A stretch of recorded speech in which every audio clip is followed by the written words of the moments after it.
Hello, you're watching 15 Minutes or Less, or potentially listening to us. It depends where you pick up the podcast. Hi, I am Mabs, and with me this week we have... Amy! Paris 2. Amy number 1. And joining us new... Sarah. And it's quite fitting you're joining us, Sarah, because this week we are on to the letter S. Amazing. So just in time for Sarah to join. Isn't that funny? Hilarious. Right, so this week we are on to the letter S, and we are talking about school for 15 minutes or less. So I'm just going to get the clock up and we're going to start now. So I'd like to start first. Perhaps, does anyone have any fond memories of school that they'd like to share? Or does everyone look back at school and think, that was a bad time? Bad time. Really bad time. Yeah, so there's not many positive vibes about school. Where did you go to school, Amy White? Cheam High. Cheam High. Yeah. That sounds like one of those like programs you watch after school, like on your way home. You're like, oh, I've got to get home, got to watch Cheam High's on at 4. It was a bit like that. The dramas that went on in my school was just ridiculous. Kids were so mean. I had awful memories of school.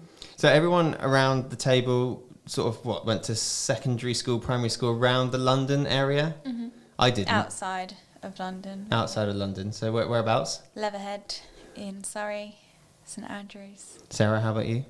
It was in Upminster, so by the end of the district line, so it was in like Havering. Okay. So I went to a school called Mountbatten School, which was sort of near Southampton. But Paris too. It was outside of London as well. Yeah. How far? It was like an ocean away. Yep. I went to school in Iran. So you're going to have had a very different experience to all of us. I guess so. Yeah. Okay. Cool. So what was school like in Iran, Paris? I have interesting memories from my school, but I think that's because all the good memories are about the time we broke the rules of the school. I think a lot of people have that. Yeah. Yeah, like looking back, I always think, why did I took everything so seriously? Because the best moment were the moment we just did crazy stuff. Yeah, so you want to rebel, be young and rebellious. That was really fun time. Yeah. Yeah, that was good. I mean, that's fun memories. Did you all have to wear a school uniform? I had to wear a school uniform.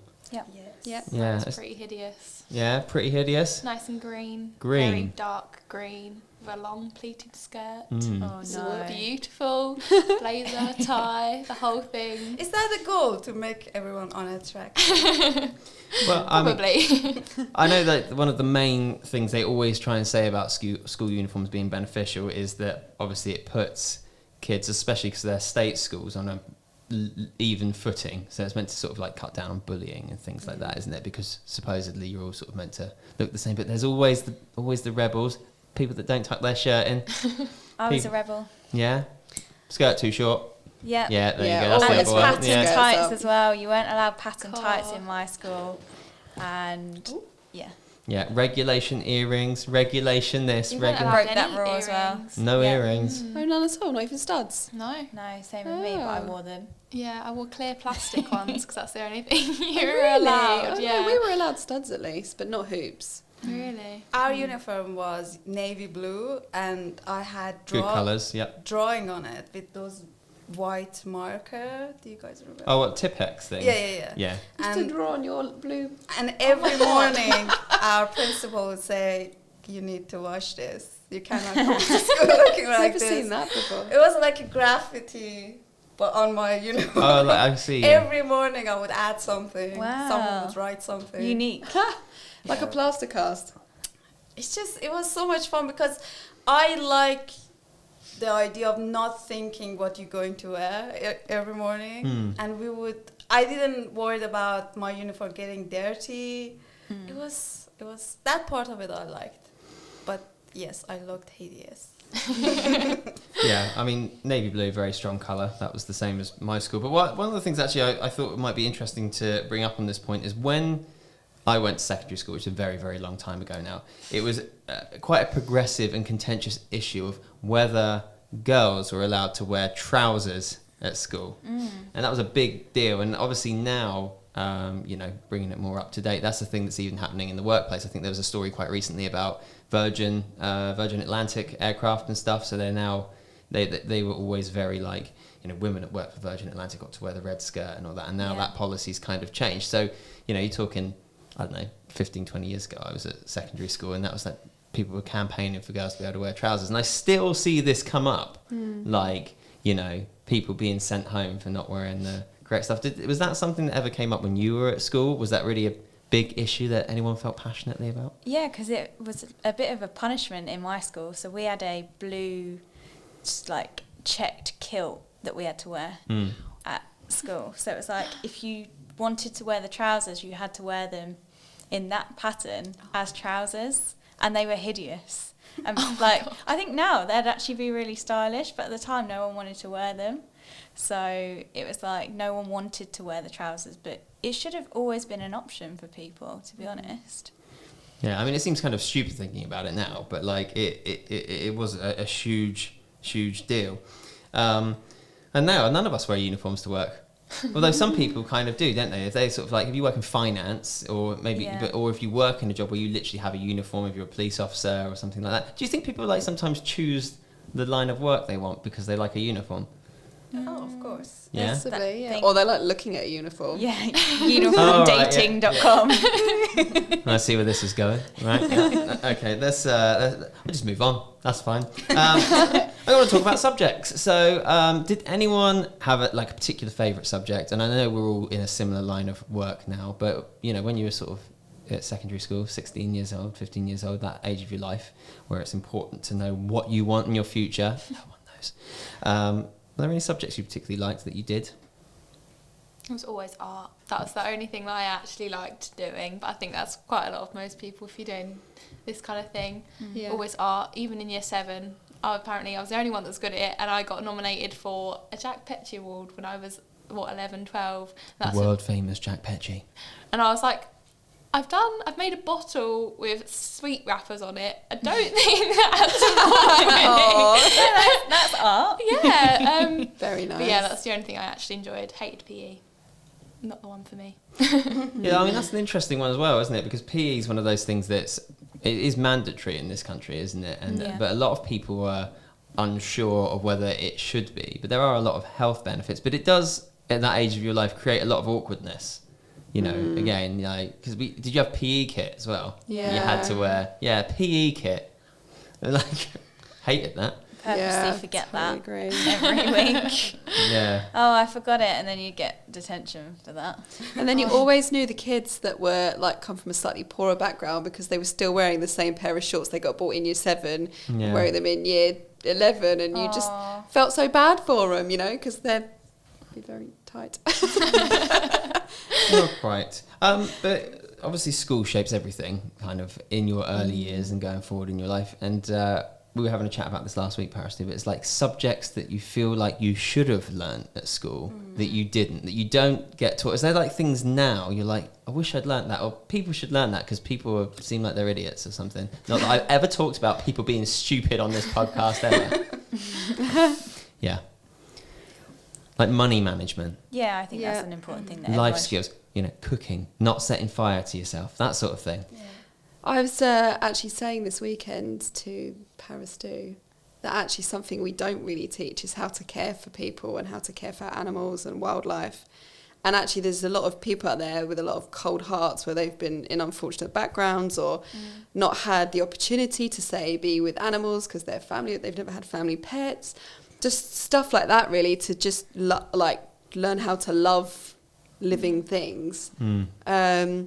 I think that is a huge thing that a lot of people don't know, and that's where bullying comes in. A lot in preschools, though, don't they? Where you'll find that they'll bring up chickens or something like that in. Yeah, but it's just that you're very young and you forget a lot of stuff when you're.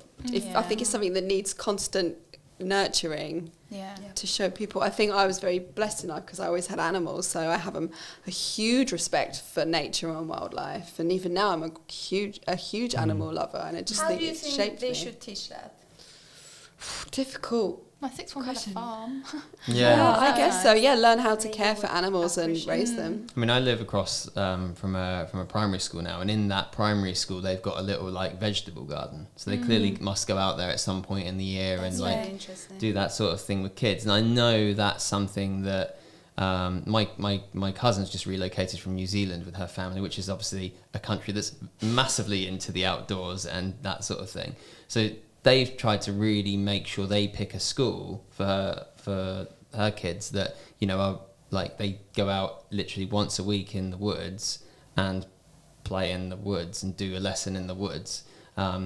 I mean, it is a not city school, so they have obviously that option. But it's interesting that is coming to the forefront as certainly something that there feels like there is a disconnect between those aspects of life that I think perhaps people always assumed because they were brought up that way and you had that as a kid, that are taken for granted. And I suppose that's the grey area, is it not? That where does the responsibility lie on matters like that? How much is a school's responsibility?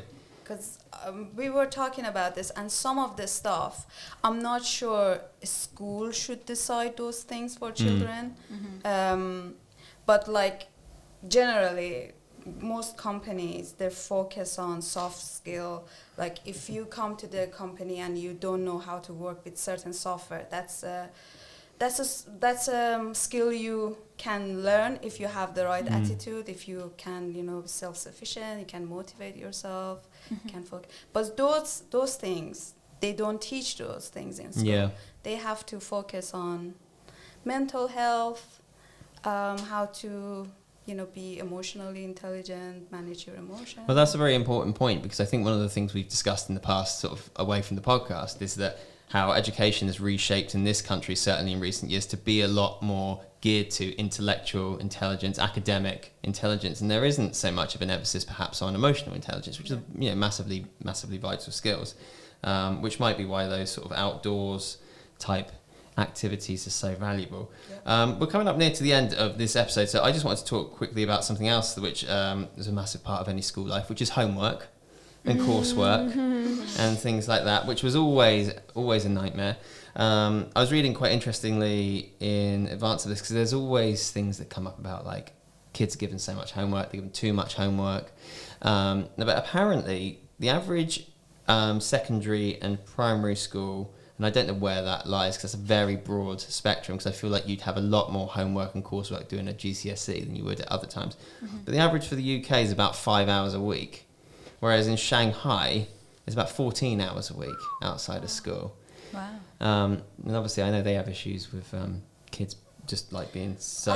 I think, but in UK you guys stay in school for longer hours. Yeah, I Like was gonna I say. remember we would go home at 12. Oh, really? Yeah. What time did you start? 9? 7. Oh, Okay. no, then no. it's 7, 12, we would like have lunch with our family at home, Mhm. and that's it. But we had lots of homework, and I made a lot of money because I did other kids' homework. Oh my god. I was like, So you were that I was kid? hustling so That hard. is so I love great. that. It's so Parastu's unexpected. always been there with the side hustle, so... Starting with my brother, then I branch out to other kids. And business You have- cards yeah, I was gonna and say. everything. Yeah, 'cause I mean, I think there's like homework is a little bit more representative of real life, like homework and coursework and that side of it. What I always struggled with myself at school, which I think is perhaps something that's different now, is there is more of an emphasis again on exams, which seems to be putting a lot of stress and pressure on kids that are at school. There's a lot of stuff about kids getting panic attacks, anxiety attacks, which obviously is interesting given we've sort of said a lack of mindfulness and mental health training and things like that.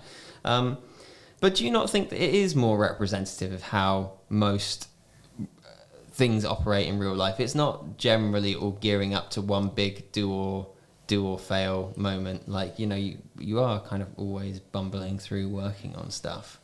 I just don't know what the benefits are of teaching that way.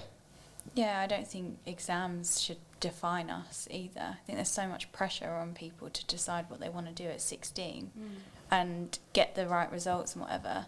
But we all had this conversation the other day. It doesn't define how well you do in life just by Yes. a grade that you get. Absolutely. I did terrible in school, college, and even uni. But yeah, I've found my path in what I do. I know I do well and I enjoy. And now I've got a really great career out of it. I think the key focus is do what you love and find a career in it, and you'll always succeed. Yeah. And it's not always what you know, it's who you know. Exactly. Yeah. Which is probably a good and bad thing. Yes. In many ways. Because if you don't know anyone, Everyone, good luck with failing your exams. don't stress, kids. I mean, that sounds like great advice. Just don't bother. Don't bother, and you could be here on 15 minutes or less.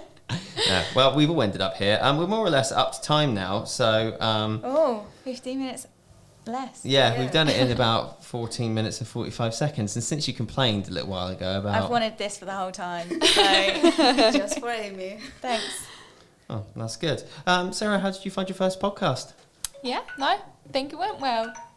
It was good. Adequate. Very good. Yeah. Thanks very much for listening and watching the podcast on YouTube, Facebook, SoundCloud, wherever you've picked us up. We'll be back again next time where we will be discussing time travel. And I'm going to end this podcast with a little Chinese proverb about school that I found, which says, teachers open the door, but you enter by yourself. That's profound, isn't it? I tried to class it up a bit. What do you think? Very good. Yeah? Yes, open the wonderful, window, James. teacher. Okay, well, enlightened. you all know where the door is, so you can get out. Okay, bye. Oh, that's wrong.